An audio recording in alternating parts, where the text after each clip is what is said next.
স্বামীর ভালোবাসা না পাই, তার সেবা করে সারাটা জীবন কাটিয়ে দেব।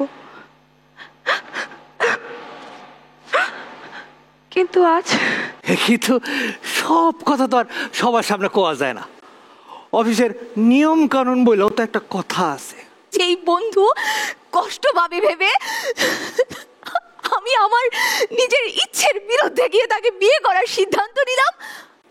আরে তোর আকাশ শুধু ল্যাংরাম না, ওইলাটা পাগল ছাগল হেবলা। আর এই অচিন দেশ থেকে তোমাদের এই মা যখন দেখবে তোমরা খুব ভালো আছো, তখন খুব শান্তি পাবে, খুব শান্তি পাবে। সিন রিক্রিয়েশনে আমি প্রথমেই ডেকে নিচ্ছি সায়রকে। দেখি তিনি শক্তিমান অভিনেতা হুমায়ুন ফরিদীকে কতটা তুলে ধরতে পারে। রিক্রিয়েট সেগমেন্টে আমাকে একজন শ্লীলতা হানিকারী গার্মেন্টস ম্যানেজারের চরিত্রে অভিনয় করতে বলা হয়। মূলত এটা হুমায়ুন ফরিদী স্যারের পালাবি কোথায় সিনেমার একটা অংশ। স্যার, আমার ছেলেটার প্রায় 1 মাস যাবৎ জ্বর, টনসিল ফুলে গেছে, কিছুই খেতে পারে না। কত ওষুধ খাওয়াচ্ছি, কিছুতেই কিছু হচ্ছে না।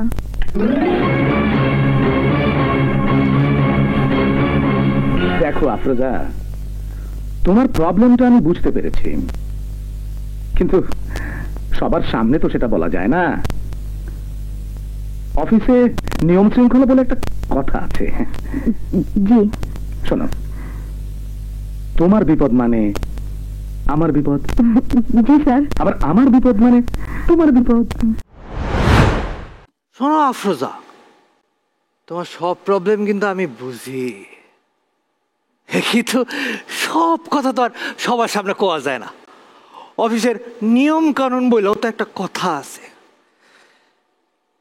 সবসময় মনে রাখবা, আমার বিপদ মানে তোমার বিপদ, আবার তোমার বিপদ মানে আবারও বিপদ।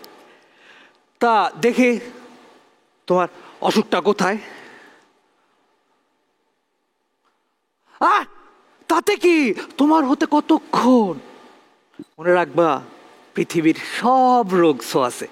দেখি এই জায়গায় ব্যথা করে নাকি, বা স্পাইনাল কর্ডে?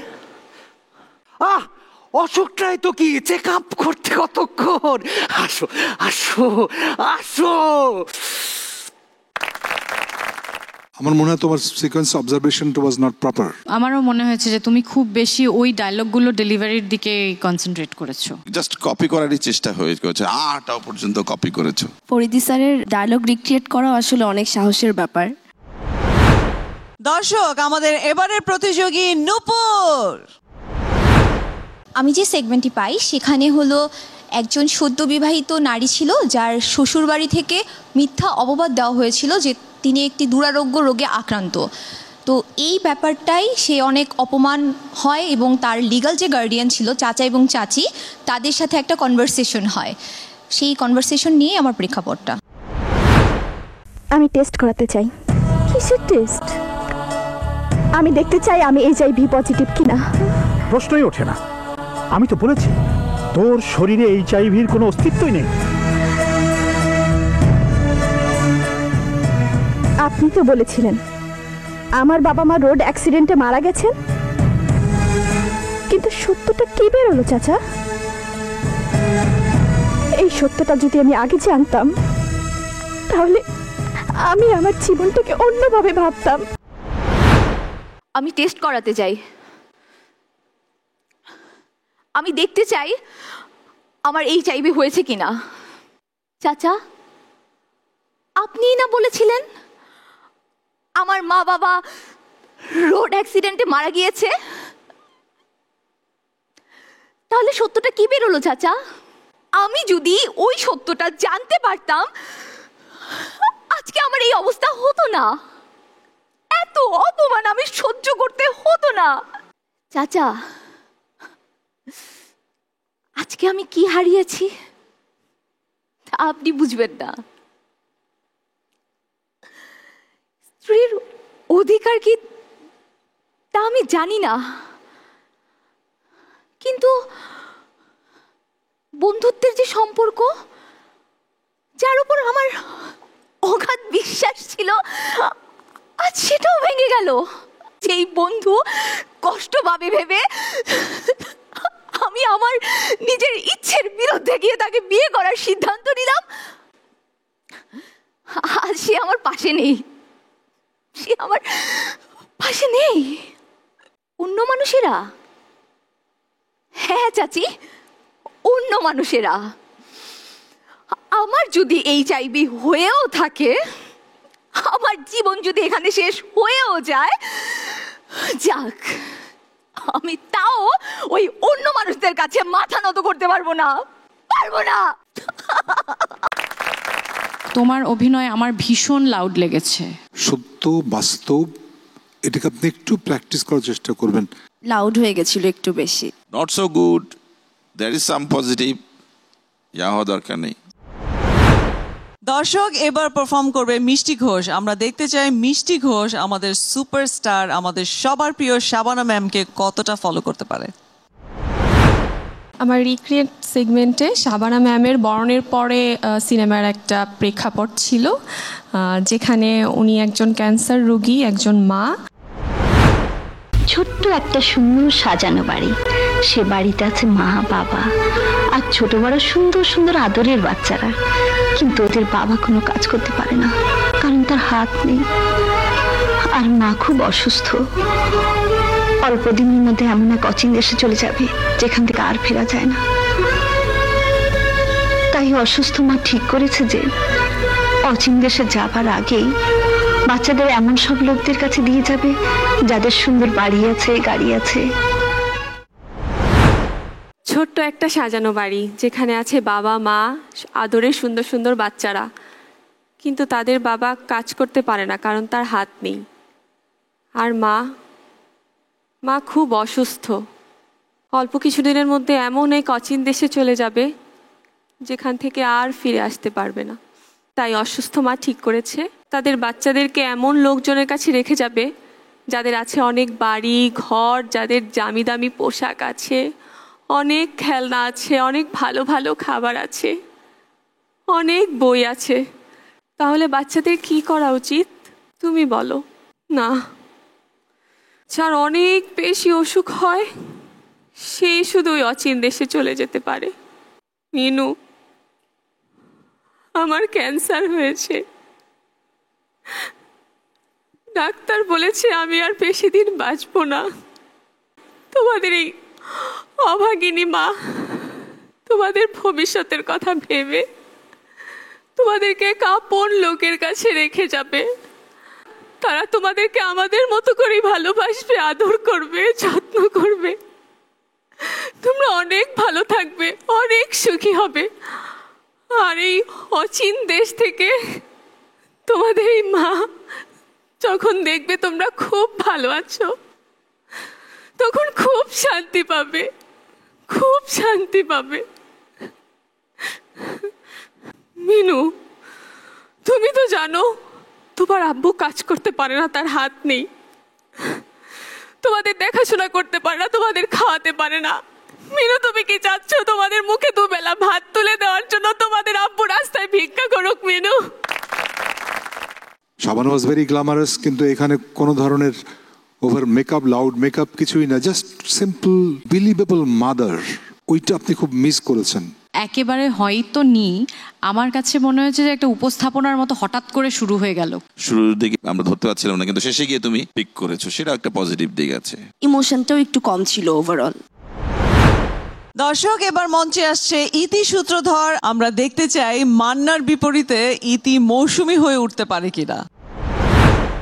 জীবন যুদ্ধে যে হেরে যায়, কান্না ছাড়া তারা কি করার থাকতে পারে? চোখে অনেক রঙিন স্বপ্ন নিয়ে আপনার বাড়িতে এসেছিলাম, ভেবেছিলাম আমি আমার স্বামীর ভালোবাসা না পাই, তার সেবা করে জীবন কাটিয়ে দেব। নিজের চোখের সামনে নিজের স্বামীকে অন্যের সাথে বিয়ে হতে দেখেছে, কত কষ্ট ইলাসি করেছে, কিন্তু কাউকে বলতে পারেনি। জীবন যুদ্ধে যে হেরে যায়, তার কান্না করা ছাড়া আর কি বা থাকতে পারে?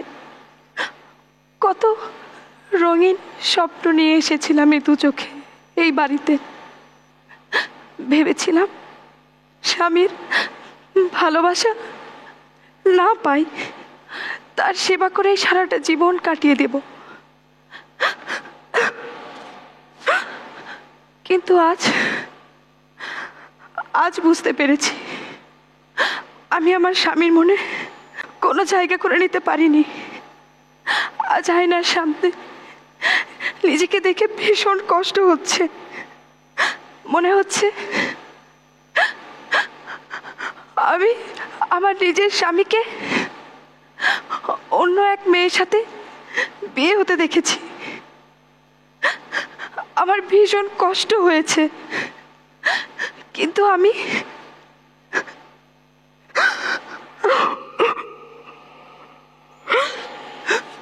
কাউকে বলতে পারিনি। আমার মনে হয় ইন্টারপ্রেট করার সুযোগ ছিল, যেহেতু এখানে বেশিরভাগই তোমার প্রপার কস্টিউম নাই, কোনো কিছু নাই, জাস্ট ডায়ালগে রেপ্লিকেট করা। পারফরমেন্সের দিকে জোর দিবা, দেখবা, লক্ষ্য রাখবা। আমার সেম বক্তব্য, একদম ফটোকপি মনে হয়েছে। ফিল করে তারপরে করলে নিজের মতো এমনি চলে আসে। আমাদের সিন রিক্রিয়েশনের সবশেষ প্রতিযোগী আসিফ। আমি সিনক্রিয়েটে যেটা করেছিলাম সেটা হচ্ছে ভুলো না আমায়, যেই সিনেমা, সেই সিনেমার একটি ছোট সিনে আমি কাজ করি, যেটা হচ্ছে ব্যর্থ একজন প্রেমিকের চরিত্রে।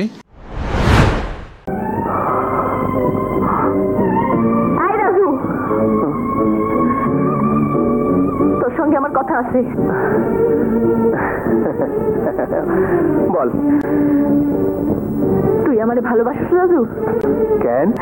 আমি যে একজনের কথা দিছি, আমি তারে ভালোবাসি। কারে ভালোবাসোস? আকাশে। আরে ওইটা তো একটা পচা ল্যাংরাম, ওরে কি ভালোবাসবি? ভালোবাসলে আমারে বাস। আমি হইলাম গিয়া ফজলি আম, খুব মিঠা, কামড় দিয়া দেখ।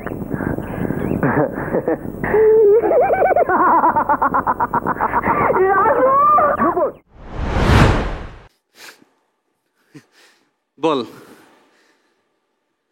কেন? কারে ভালোবাসোস?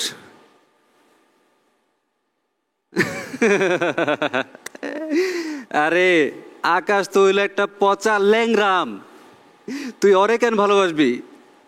তুই ভালোবাসবি আমারে। আমি এলাম পাকা ফজলি আম, খুব মিঠা, কামড় দিয়ে দেখ।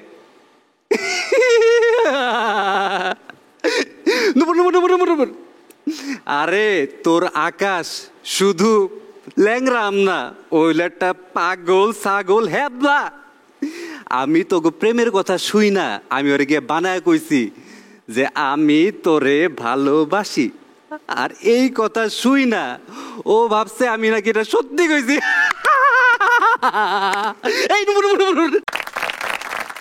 খুব ইন্টেলিজেন্টলি বুঝতে পারোনি বা আনতে পারোনি জিনিসটা, সেটা আমার একটা ল্যাকিং মনে হয়েছে। আমার কাছেও মনে হচ্ছে যে কপিটা বেশি হয়েছে। ফিডব্যাক হচ্ছে অল দ্য বেস্ট। আমার মনে হয় আমারও এটা বলা উচিত, অল দ্য বেস্ট। সামনে দাঁড়াবার